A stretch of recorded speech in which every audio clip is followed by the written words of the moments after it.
लफड़ेबाज बहू। सुशीला ने अपने बेटे की शादी शर्मिला नाम की लड़की से की थी। शर्मिला का नाम तो शर्मिला था, लेकिन शर्म वाले एक भी गुण उसके अंदर नहीं थे। शर्मिला बात बात पर अपनी सास सुशीला को सुना देती थी। सुशीला अपनी बहू शर्मिला से बहुत डरती थी। इस बात की खबर सुशीला के बेटे जगन को नहीं थी, क्योंकि जगन शहर में काम करने जाता था। एक दिन की बात है, सुशीला बाजार गई हुई थी। घर में शर्मिला अकेली थी। दोपहर के समय जब सुशीला घर वापस आई तो उसने देखा उसके घर में शर्मिला ने जुए का अड्डा बना रखा था। तब सुशीला गुस्से में बोली, ये क्या हो रहा है मेरे घर में? दिखाई नहीं दे रहा माँ जी, ताश खेल रही हूँ, आइए आप भी आकर बैठ जाइए। शर्म नहीं आती तुम्हें इस तरह से बोलते हुए? ये घर है मेरा, कोई ताश का अड्डा नहीं है। माँ जी, अगर हमने जुआ खेल लिया तो कौन सा गुनाह कर दिया? पांडवों ने भी तो जुआ खेला था। सुशीला अपनी बहू से ज्यादा सवाल जवाब करने लगी, लेकिन जब उसकी बहू नहीं मानी तो वो कमरे में चली गई। शर्मिला अपने दोस्तों के साथ ताश खेलती रही। कुछ देर बाद अचानक शर्मिला और उसके दोस्तों में झगड़ा होने लगा। घर के बर्तन एक दूसरे को वो लोग फेंक कर मारने लगे। जब शोर शराबा काफी बढ़ गया तो सुशीला ने अपने कमरे में आकर देखा तो उसकी बहू अपने दोस्तों को मार रही थी। तभी सुशीला ने उसे रोका और कहा, अरे अरे, ये क्या कर रही हो बहू? अरे क्यों इस घर को नरक बनाने में तुली हुई हो? बाहर लोग देख रहे हैं, हमारी हंसी उड़ा रहे हैं। भगवान के लिए रुक जा। तू चुप रह बुढ़िया, इस कमीनी ने मेरी बेईमानी की है, इसीलिए आज इसे जोकर बना दूंगी मैं। तू क्या जोकर बनाएगी? मैं तुझे बंदरिया बना दूंगी हमेशा के लिए। जब हारती है तब ऐसे ही मारपीट पर उतर आती है ये। आज तुझे मैं नहीं छोड़ूंगी। सुशीला उन लोगों के हाथ जोड़ती रही, लेकिन उनकी लड़ाई बंद नहीं हुई। सुशीला अपने पड़ोस में लोगों से मदद मांगने गई तो गांव के लोगों ने सुशीला से कहा, अरे भाभी, तुम्हारे घर की लड़ाई कोई नहीं सुलझा पाएगा। तुम्हारी बहू इतनी बड़ी लफड़ेबाज है, हमेशा कहीं ना कहीं लफड़ा कर ही देती है। भाभी, तुम्हें पता नहीं, तुम्हारी बहू गांव के बाहर बैठकर जुए खेलती है, सिगरेट पीती है और लोगों से लड़ती है। अरे तुम पता नहीं कैसे इसके साथ रह रही हो, और तुम्हारा बेटा भी कुछ नहीं कहता। मेरे बेटे को तो इस बारे में पता भी नहीं है कि उसकी बीवी क्या करती है यहाँ पर। अरे तो उसको बताओ ना, आखिर उसे भी तो पता चले कि कैसी बहू लेकर आया है वो। तुम्हारी बहू ने तो पूरे गांव की नाक कटवाती है। राम राम राम, कैसी कलयुगी बहू लाई हो। गुड्डू चाचा भी चले गए। सुशीला की किसी ने मदद नहीं की। वो हार कर घर आई तो देखा घर का सारा सामान बिखरा पड़ा है और उसकी बहू आराम से कमरे में लेटी हुई है। सुशीला उसके पास गई और बोली, बहू, ये क्या? घर का सारा सामान तोड़ दिया तुमने और घर में गंदगी भी कर रही हो। इसे साफ कौन करेगा? साफ कौन करेगा से ज्यादा मतलब है, आप क्या मुफ्त की रोटियां तोड़ने के लिए हो? सब तुम ही साफ करोगी माँ जी। और हाँ, आइंदा मेरे बीच बोलने की कोई भी कोशिश मत करना, नहीं तो आपको कहीं का नहीं छोड़ूंगी। समझ गई आप? और हाँ, याद रहे, इन सब के बारे में कभी अपने बेटे को यानी मेरे पति को बताने की कोशिश भी मत करना, नहीं तो आपके बेटे को दूध में जहर मिलाकर सुला दूंगी। समझ गई आप? जाकर अपना काम करिए। और हाँ, मेरे लिए आज शाम में गोभी के पराठे बनने चाहिए। अपनी बहू की बातें सुनकर सुशीला बहुत डर जाती है और बेचारी अकेले ही घर की सफाई करने लगती है। ये सिलसिला कुछ दिन तक ऐसे ही चलता रहा और एक दिन शर्मिला का पति शहर से घर वापस आ गया और आते ही अपनी माँ से बोला, माँ, तू ठीक तो है ना? और घर में शर्मिला कहीं नहीं दिखाई पड़ रही है, कहाँ है वो? जगन की बात सुनकर सुशीला कुछ कह ना सकी, क्योंकि शर्मिला आज भी जुआ खेलने गई हुई थी। माँ को शांत खड़ा देख जगन जोर से बोला, अरे माँ, कहाँ ध्यान है आपका? मेरी बात का जवाब दो, कहाँ है शर्मिला? पता नहीं बेटा, अब शायद मंदिर गई होगी। ये कौन सा समय है मंदिर जाने का? और माँ, आपने रोका क्यों नहीं? वो इस घर की बहू है, आखिर अपनी भी कोई इज्जत है इस गाँव में। सुशीला बेचारी शांत खड़ी खड़ी बेटे की बातें सुनती रही और मन में सोचती रही कि इज्जत तो बहू कब की बेच चुकी है।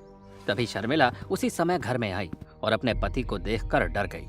शर्मिला को पसीने में लथपथ देख जगन बोला, न हाथ में थाली है न प्रसाद, कौन से मंदिर गई थी तुम? अरे आपसे किसने कहा कि मैं मंदिर गई थी? अरे मुझे तो माँ जी ने काम पर भेजा था कि जाकर काम करूं, तब वो मुझे खाने को देंगी। और ये देखो, आज की मजदूरी भी ले आई हूँ मैं, अब तो मुझे खाना मिलेगा ना। जगन ये बात सुनकर बहुत क्रोधित हुआ और अपनी माँ से गुस्से में बोला, ये क्या है माँ, आपने मेरी पत्नी से मजदूरी करवाई? आखिर मैं आपको शहर से पैसे भेज तो रहा था, एक भी बार आपने मेरी इज्जत के बारे में नहीं सोचा। मुझे आज शर्म आ रही है तुम्हें अपनी माँ कहते हुए भी। पर बेटा, मेरी बात तो सुन। नहीं, मुझे आपकी कोई बात नहीं सुननी। मुझे कुछ नहीं सुनना आज। आपने मेरी पत्नी से मजदूरी करवाई, ये सुनकर ही मुझे गुस्सा आ रहा है। शर्मिला ने बड़ी चालाकी से सुशीला को ही दोषी बना दिया और खुद को अच्छा साबित कर लिया। अपने बेटे की इस तरह की बातें सुनकर उसे रोना आ गया और वो रोते हुए कमरे में चली गई। जगन भी अपनी पत्नी के साथ कमरे में आ गया और शर्मिला से बोला, देखो अब तुम कल से काम पर नहीं जाओगी, तुम्हें मेरी कसम है। और हाँ, माँ की तो बात बिल्कुल नहीं सुनोगी। अब मैं हर महीने तुम्हें भी कुछ पैसे भेज दिया करूंगा। ठीक है जी। वैसे भी कौन काम पर जाना चाहता है, पर पापी पेट है ना, इसकी वजह से जाना पड़ा। माँ जी ने ऐसी बात कह दी थी कि बिना काम पर जाए मुझे खाने को नहीं दिया जाएगा, इसीलिए मजबूरी में जाती थी मैं। जगन ने अपनी पत्नी की बातों पर भरोसा कर लिया और अपनी माँ को गुनहगार मान लिया। उसकी माँ अपने बेटे के कहे शब्दों को सोच सोच कर रोती रही और अगले दिन जब जगन शहर जाने के लिए तैयार हुआ तो अपनी माँ से बोला, देखो माँ, मैं शहर जा रहा हूँ। मैंने आपको और शर्मिला को इस महीने का खर्चा दे दिया है। भगवान के लिए आप उसे काम पर मत भेजना, नहीं तो अगली बार मैं उसे लेकर शहर चला जाऊंगा, फिर आपको अकेला ही रहना पड़ेगा। पर बेटा, तुमने मेरी बात तो सुनी ही नहीं ना ही मुझे बोलने का मौका दिया। तभी शर्मिला टोकते हुए बोली, माँ जी, उन्हें देर हो रही है। अब आप भी क्या छोटी सी बात के लिए बेटे से माफी मांगेंगी। अब मैं काम पर नहीं जाऊंगी और आपकी यहीं सेवा करूंगी, ठीक है? देखा माँ, लक्ष्मी जैसी बहू को आप काम पर भेज रही थी, जिसे आपकी कितनी फिक्र है।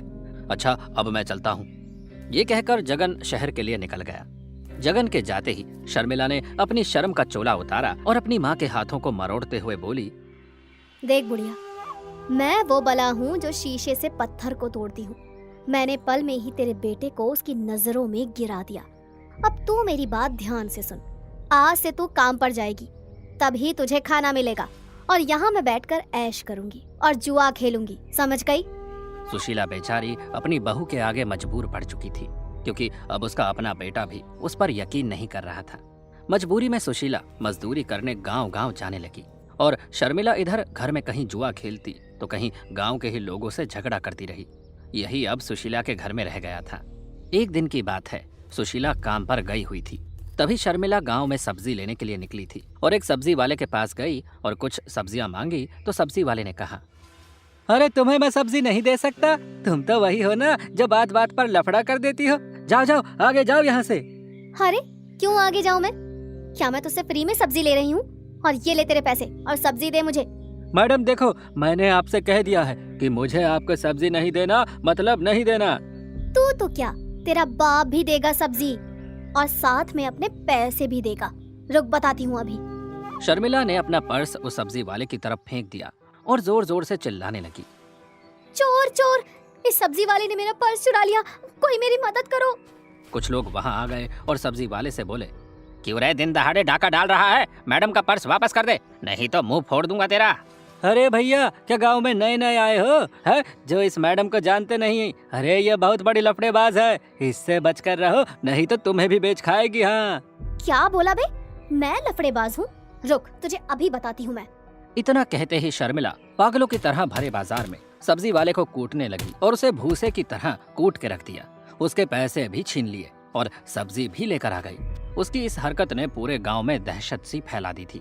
अब शर्मिला के छोटे छोटे लफड़े दंगे सरेआम मारपीट में बदल चुके थे। वो रोज किसी न किसी गांव वाले से झगड़ा कर लेती। एक दिन की बात है, पूरा गांव इकट्ठा होकर सुशीला के घर के बाहर आ खड़ा हुआ और बोला, सुशीला भाभी बाहर आओ, हमें आपसे बात करनी है।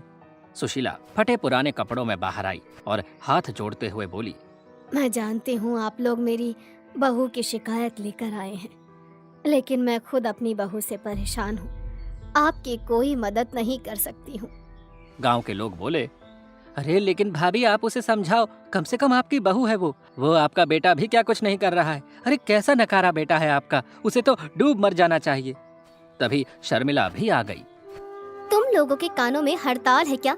मैंने कितनी बार कहा है कि मेरे घर के मामले में बोलने की जरूरत नहीं है, लेकिन तुम लोग बाज नहीं आते हो। जब जानते हो मेरी आदत झगड़ने की है तो क्यों मुझसे उलझते हो? यहाँ से चले जाओ, नहीं तो तुम सबको धक्के मारकर भगा दूंगी। और तुम माँ जी, क्यों बार बार बाहर निकल आती हो? तुम्हें इनके साथ रहना है तो अपना बोरिया बिस्तर उठाओ और निकल जाओ यहाँ से। बहू, क्यों ऐसा कर रही हो? मेरे बेटे को जिस दिन तुम्हारा ये रूप दिखाई देगा, तब उसके दिल पर क्या बीतेगी ये तुम सोच नहीं सकती हो बेटा। शर्मिला ने गुस्से में अपनी सास को भी बाहर निकाल दिया। बेचारी सुशीला अपना सामान लेकर गांव से एक पेड़ के पास जाकर बैठ गई और आने जाने वाले लोगों से भीख मांगने लगी। कुछ दिन बाद जब जगन वापस घर आया तो गांव वाले उसे नफरत भरी निगाहों से देखते, लेकिन जगन के कुछ समझ नहीं आ रहा था। वो घर आया और बोला, माँ माँ कहाँ हो, जल्दी बाहर आओ। तभी शर्मिला आई और बोली, अरे आप आ गए। माँ जी तो तीर्थ यात्रा पर गई हैं। उन्हें मैंने तीर्थ करने अपने पैसों पे भेजा है ताकि मुझे पुण्य मिल सके। लेकिन मुझे बताया क्यों नहीं तुमने? क्या बताती आपको, मुझे लगा आपको खुशी होगी कि आपकी पत्नी आपकी माँ का कितना ख्याल रखती है, लेकिन आप तो नाराज हो गए। नहीं, ऐसी बात नहीं है, मैं तो बहुत खुश हूँ तुम्हारी इस बात से। खैर मैं थोड़ा आराम कर लेता हूँ माँ के कमरे में जाकर। ये कहकर जगन माँ के कमरे में चला गया और लेट गया। कमरे को देखते हुए जब उसकी नजर अपने बचपन की तस्वीर पर पड़ी जिसमें उसकी माँ उसे गोद में लेकर बैठी थी, ये देख जगन को अपनी माँ की याद आई और उसकी आंखों में आंसू आ गए। तभी वो तस्वीर नीचे आ गिरी। जगन को बहुत अजीब सा लगने लगा। वो उठा और गांव में गया। तभी उसकी मुलाकात गुड्डू चाचा से हुई। अरे बेटा तुम कब आए? आज ही आया हूँ। माँ तीर्थ पर गई है तो मैं बाहर निकल आया। तीर्थ पर? ये तुमसे किसने कह दिया? मेरी पत्नी ने अपने पैसे से भेजा मेरी माँ को। लेकिन आप चौंक क्यों गए मेरी बात से? बेटा अभी तुम सच से अनजान हो, आओ मेरे साथ, मैं दिखाता हूँ तुम्हें। गुड्डू चाचा जगन को लेकर उसी पेड़ के पास आए जहाँ जगन की माँ कूड़े के ढेर से रोटी के टुकड़े बीन कर खा रही थी। ये नजारा देख जगन के होश उड़ गए और वो रोते हुए अपनी माँ के पास गया और बोला, माँ ये क्या है, तुम यहाँ इस हाल में? शर्मिला ने तो कहा था कि तुम तीर्थ पर गई हो। अरे जो औरत दो शब्द प्यार के ना बोल सके वो तीर्थ क्या जाने बेटा। तुम नहीं जानते तुम्हारी पत्नी क्या है, उसने इस गांव में क्या क्या कर रखा है। गुड्डू चाचा ने सारी बात जगन को बताई। जगन हैरान था अपनी पत्नी की बातें सुनकर।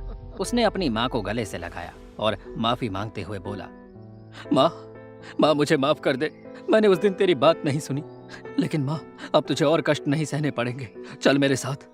जगन अपनी माँ को लेकर घर आया। शर्मिला ने सुशीला को देखा तो बोली, अरे माँ जी आप आ गई, मुझे बता देती मैं लेने आ जाती आपको। इतना कहते ही जगन ने जोरदार थप्पड़ शर्मिला को लगाया और बोला, बंद कर अपना नाटक, तूने मेरी माँ को तीर्थ के नाम पर कूड़े के ढेर पर बिठा दिया। अरे तू औरत नहीं हो सकती, तू नागिन है। निकल जा मेरे घर से, नहीं तो धक्के मारकर गांव से निकाल दूंगा। मैं तेरी असलियत के बारे में सब जान चुका हूँ। शर्मिला का पत्ता आज उल्टा पड़ चुका था। जगन ने शर्मिला को धक्के देकर बाहर कर दिया, लेकिन उसकी माँ ने रोकते हुए कहा, बेटा ये मेरी बहू है और बेटी के समान है, इससे गलती हुई है, मुझे अफसोस नहीं, पर ये मेरा और इस घर का सम्मान है, इसे इस तरह से ना निकालो। शर्मिला को अपनी गलती का एहसास हुआ। उसने माँ से माफी मांगी और माँ के पैर छुए। जगन ने अपने गुस्से को पी लिया और शर्मिला को माफ किया। फिर से दोनों हंसी खुशी रहने लगे।